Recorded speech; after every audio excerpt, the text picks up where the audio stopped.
खबर उत्तर प्रदेश के गोंडा जिले से है, जहां प्रदेश की योगी सरकार कहती है कि गड्ढा मुक्त सड़क वही है जो गोड्डा लखनऊ हाईवे मार्ग अंबेडकर चौराहे के पास बड़ा सा गड्ढा हो गया है। कभी भी हादसा हो सकता है। सड़क सुरक्षा यातायात मान नवंबर जागरूकता अभियान चलाया गया था। सड़क दुर्घटना रुकने का नाम नहीं ले रही है। देवीपाटन मंडल में यातायात मार्ग का रखरखाव बहुत अच्छा नहीं है। इससे यात्री व वाहन पालकों को परेशानी उठानी पड़ रही है। इससे आए दिन सड़क दुर्घटनाएं हो रही है। कारण लोनीवी ने अरसे से सड़क की पटरियों पर अतिक्रमण मुक्ति का अभियान नहीं चलाया। इससे पहले मंडल आयुक्त देवीपाटन मंडल की 1 नवंबर को एक मांग पत्र दिया गया था। आयुक्त ने मुख्य अभियंता को कार्रवाई के लिए निर्देश दिया है। शनिवार को उच्च न्यायालय के अधिवक्ता गणेश नाथ मिश्रा ने मुख्य अभियंता कार्यालय पहुंचकर प्रशासनिक अधिकारी को ज्ञापन सौंपा। प्रदेश में कितनी तरीके के सड़क हैं, इनकी चौड़ाई मोटाई की न्याय तय है। सड़क को पटरियों की हालत क्या है और सड़क किनारे लगे बिजली पोल मानक को झुठला रहे हैं।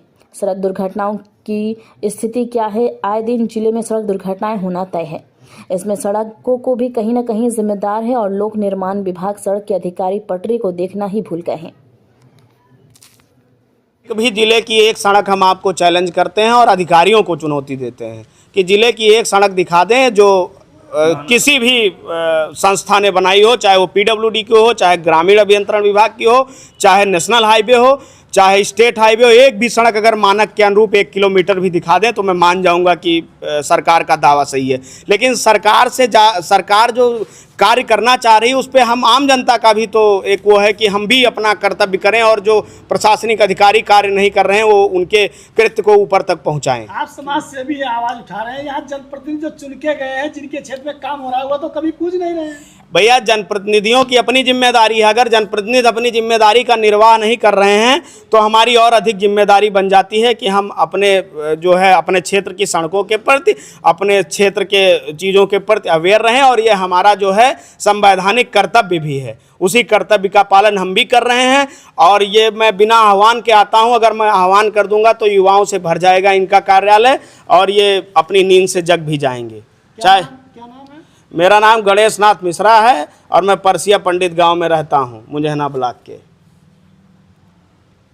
कार्यालय पिलुंडी में कोई ज्ञापन देने आए हैं, क्या समस्या है, क्या मांग है? देखिए, एक ज्ञापन हमने जनपद की सड़कों को लेकर के, उनकी पटरियों की चौड़ाई के लेकर के, सड़कों की चौड़ाई को लेकर के और पटरियों के बगल मानक के विपरीत खंभे, अवैध निर्माण, ये सब हटाने के लिए एक ज्ञापन हमने 1/11/2025 को कमिश्नर देवीपाटन मंडल को दिया था।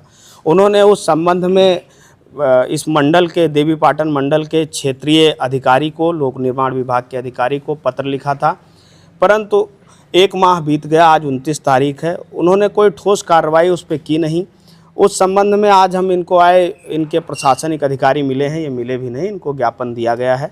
और साथ में ये भी कहा गया है कि उसमें जो 3 मांगें की गई हैं कि आप जो है मुख्य 3 मांगें जो है उसको मैं आपको बता देता हूं कि ये पाटन मंडल के विशेषकर गोंडा जनपद की समस्त सड़कों का सर्वे कराकर निषिद्ध दूरी के भीतर हुए निर्माण की समीक्षा कराई जाए तथा मानक के विपरीत बने निर्माण पर उचित कानूनी कार्रवाई की जाए। मंडल के अंतर्गत राजमार्ग, जिले की मुख्य सड़कें, ग्राम की सड़कें, प्रधानमंत्री ग्राम सड़क योजना के अंतर्गत बनाई गई सड़कें मानक के अनुरूप पटरी का निर्माण कराई जा सके, जिससे सड़क दुर्घटनाएं रुक सके। दूसरी मांग भी है कि संबंधित अधिकारियों को जिस भी विभाग से सड़क के किनारे काम होना है उनको जो है सूचित करें और कार्रवाई करें। और तीसरी, इनकी प्रशासनिक जिम्मेदारी तय करें कि कौन कौन लोग हैं जो अपनी जिम्मेदारियों का निर्वाह नहीं कर रहे हैं, उनको भी नियमानुसार दंडित किया जाए। अगर मान लीजिए आपकी मांग नहीं मानी गई तो अगला कदम क्या होगा? अगर मेरी मांग नहीं मानी गई तो मैं दिसंबर के अंत में, अभी दिसंबर प्रारंभ नहीं हुआ है, दिसंबर के अंत में मंडलीय कार्यालय पे अपने कुछ ग्रामीण साथियों के साथ पैदल यात्रा करूंगा। मेरा गांव धानेपुर के पास है, वहां से पैदल यात्रा करके इनके पास आऊंगा और इनसे आग्रह करूंगा और फिर वो जन आंदोलन का रूप बड़ा होता जाएगा। तो मेरा आग्रह है इनसे। दूसरे, इस ज़िले के प्रशासनिक और मंडल के प्रशासनिक अधिकारियों से आग्रह है कि आपने 1 महीने यातायात माह के नाम पे ढोल पीटा है, लेकिन जो सबसे आवश्यक कार्रवाई सड़कों का सुधार करना था उस पर कोई कार्रवाई नहीं की है। तो उन सब से मेरा विनम्र आग्रह है कि सड़कों पे भी कार्रवाई कर लें। केवल जागरूकता जो है, अगर कहेंगे कि हेलमेट लगा लेने से, हेलमेट लगाना आवश्यक है, लेकिन उसके साथ सड़क भी जो है बनानी ज़रूरी है, जो बनानी चाहिए। एक उत्तर मार्च प्रदेश आपके योगी साथ आदित्यनाथ दावा कर रही है उत्तर प्रदेश में सड़क